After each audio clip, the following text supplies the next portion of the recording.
What's up, traders? Andrew O'Connell here with Pristine Capital. Welcome to your market recap video. It is October 20th of 2022. Today we had some overnight weakness, then we had some intraday morning market strength, and then in the afternoon we ended up getting a sell-off, which brought us pretty much back to where we were last night.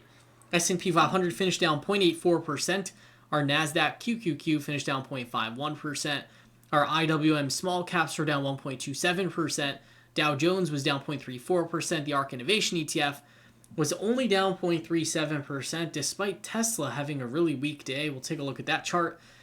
TLT, the bonds really just continued to choose violence today, team, down 1.71%. And we'll take a look at that chart as well. There's really just no end in sight. Volatility did actually decline on this down day in equities, which is a positive divergence. Breadth overall, we had 31% advancers in the small caps and up volume of 41.3%. So not exactly a washout on that front. And the trend model flipped from a +3 to a -1. So this market has been challenging in that we're not really getting a sustained rally. We just continue to get weakness in the UK. Today, Prime Minister Truss actually resigned. Crazy stuff. I mean, I guess if you think about it, the first decision that she made really just was the straw that broke the camel's back and destroyed the UK pension system. So yeah, she didn't have a long tenure, but you know, there it is. She was out and about. Today's economic data. This was the most noteworthy. At 10 a.m., we got existing home sales, came in at 4.71 million. And this declined to a 10-year low since 2012, excluding the acute stage of the coronavirus pandemic, likely when no one could even go out to sell their home. So that is definitely huge. And remember, the housing component of the CPI is about 40%. So I would imagine that with home sales declining to this extent, I would think home prices are also doing the same. We never know. We'll have to see when this October CPI data comes out. I believe it's going to be coming out in early November. I believe it's November 10th.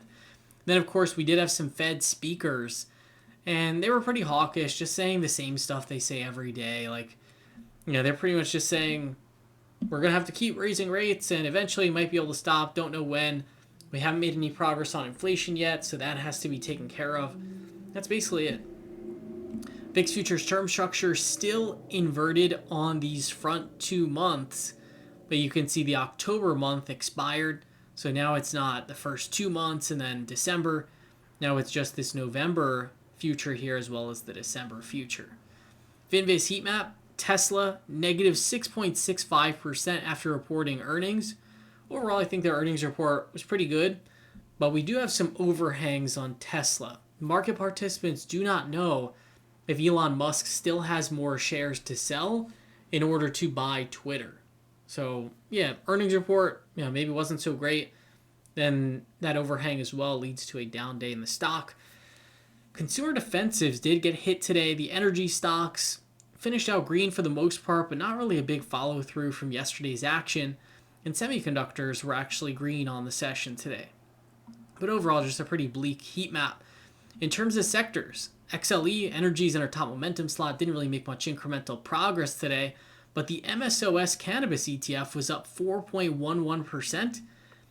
This is definitely a trend that is flying under the radar. No one's really talking about these cannabis stocks, but I do believe that the news from Green Thumb Industries that we talked about in yesterday's video, that's very significant. And then the talk from the Biden administration about decriminalization. It does look like there's some capital that's starting to just wade into that space a little bit. Gold miners were up 1.27%. The ARK FinTech Fund was up 0.46%. And what I thought was very odd was that Tesla had a not so good day today, right? So I was thinking, oh man, the ARK Innovation ETF, this thing's probably going to get smoked today. But it ended up being a relative outperformer. It was up as much as 3.6% on the session before everything really just turned negative in the market. And you can see the XLK ETF was positive as well. So there were some bright spots. Let's see what was the worst performers. Worst performers, home builders, of course, were down 2.43%. The regional banks were down 3.42%. And you can see industrials were down 1.96%. A lot of the more cyclical stuff. Style factors. We had as our worst performers small cap value, and we had defensives. And then some of the best performers, we had international value down only 0.2%, and we had momentum only down 0.43%, and high beta only down 0.46%. So there are some good takeaways here where volatility closed lower for the most part on the equity indices. These style factors, this isn't really the most bearish configuration. I think it was really just the bonds that got crushed and really hurt things today. In terms of options trades, I had traded these ARK Innovation ETF calls yesterday as a lotto for Tesla earnings, thinking that maybe they would surprise and have a decent reaction. Tesla had a bad reaction, but these ARK calls still ended up working, surprisingly. So that was great.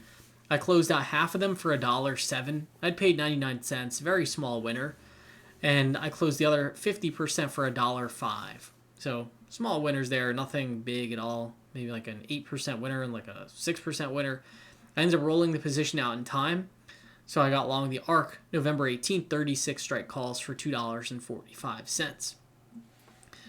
But that's really it. In terms of the market, it's not like there's a ton of bullish setups or anything. I mean, there's nothing wrong with really being more conservative and just kind of waiting things out and sitting on the hands.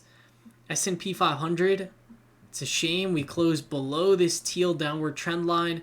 We closed below the 5-day EMA and below the 20-day simple moving average. I hate to say it, but this pattern is starting to look just like what we had earlier in October. Look at what we had in early October. 2 nice green days. One day that looked like, okay, we'll take it. It's a consolidation day. Then the following day, another red day, and then we really just cascaded lower. Kind of seeing the same thing. 2 nice green days, and then things start to taper off a little bit. So definitely not what we want to see. I think tomorrow is going to be pretty make or break for the S&P 500. We're still above the weekly value area, which is good. Definitely this 36.52 should be on your radar to watch that one. But we'll have to see what the river brings. Team NASDAQ was down 0.84%. Again, not so bad given the weakness in Tesla. Russell 2000 down 1.03%. It was showing relative strength. Now, over the past 2 days, the Russell 2000 has shown some relative weakness. And of course, our dogs of the Dow were not doing too bad. They do have some energy stocks in here. So you can see it was only down 0.16%. The Dow Jones, which is kind of odd, like normally it's just like a low beta S&P 500 ETF, but it happens to have a higher concentration in energy stocks and financials, and those two groups have been, I'll call it out of the line of fire this year on a relative basis. So the Dow Jones has actually hung in there pretty decently. But let's take a look. Our dollar index did the right thing today. It was down. But this is not the best look, right? We put in a hammer candle, and it is a slight red candle. Maybe this ends up being a nice another lower high here. Ideally, we would love to see this dollar index roll over. But I do believe that news out of the UK was a pretty big bombshell. Overall, the market, I guess you can say handled it pretty decent. Could have been way worse. These 10-year Treasury futures got smoked again. And look at the path they've been on since August. It's just been down only with really one bounce at the end of September, and that's it. And then the 30-year Treasury futures, these also just got crushed. So to be honest, like 30-year Treasuries just continue to make new lows, and the equity indices, they're not doing that just yet. That being said, I was saying this same exact thing, I believe, on these days. October 5th and October 6th. Let's see what the 30-year Treasury was doing on those days. Let's see, October 5th. This was, October 5th. Actually, they hadn't made new lows yet. Look, here we were starting to roll over in the Treasuries, and we were also starting to roll over in equities. This time around, we have completely rolled over in Treasuries, and the equities are actually behaving a little bit better. So that, I guess, is good news. But we'll have to see how it plays out. I mean, in terms of like conviction, I think it's anyone's guess here. You know, the market is just kind of, you know, it's going up. You know, there are some buyers at the 3,500, 3,600 level, but so far into this 3,700 to 3,800 zone, we don't really have a whole lot of interest. Let's flip over to the Tesla chart, see what that one did today. Down 6.65%. We did put in essentially a doji candle, and this was within the market maker's implied move. There's not really a whole lot to go off of there, but remember we have the Twitter deal that's going to be closing on the 28th. And Elon Musk apparently has a window of a few days where he could potentially sell Tesla stock to fund that purchase. So I would say tomorrow, Monday, and Tuesday is really the danger zone where Musk could be selling.